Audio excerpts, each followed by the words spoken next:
सभापती महोदय, पूर्वी अॅट्रॉसिटीचे गुन्हे हे सर्रासपणे दाखल केले जायचे, हे काही अंशी खरं आहे। एखाद्याने शिवी दिली असं म्हणून जरी आपण पोलीस स्टेशनला गेलो तर आपल्यावर अॅट्रॉसिटीचा गुन्हा दाखल व्हायचा।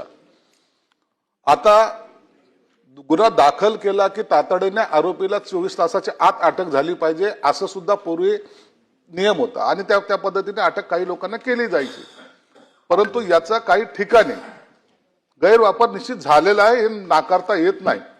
म्हणून आता शासनाने त्या कायद्यामध्ये जो काही बदल केलेला आहे, त्या बदलामध्ये काय सांगितलंय की तुम्हाला तुमचा एफआयआर नोंदवता येईल, परंतु अटक करण्यापूर्वी जो आयओ असेल तो आयओ तो त्याची खात्री करेल।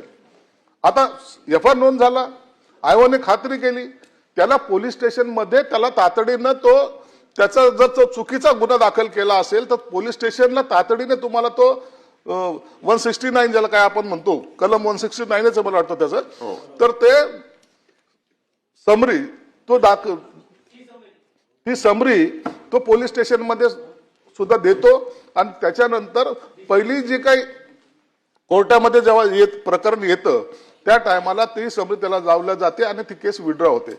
परंतु माझं तर त्याच्याही पुढे जाऊन सांगणं आहे की असे चुकीचे गुन्हे कुणावर दाखल होऊ नये।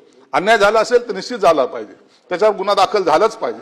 परंतु जर कोणी असं करत असेल तर त्याला सुद्धा काय कायद्यामध्ये काय करता येईल का यावर शासन सुद्धा निर्णय घेईल।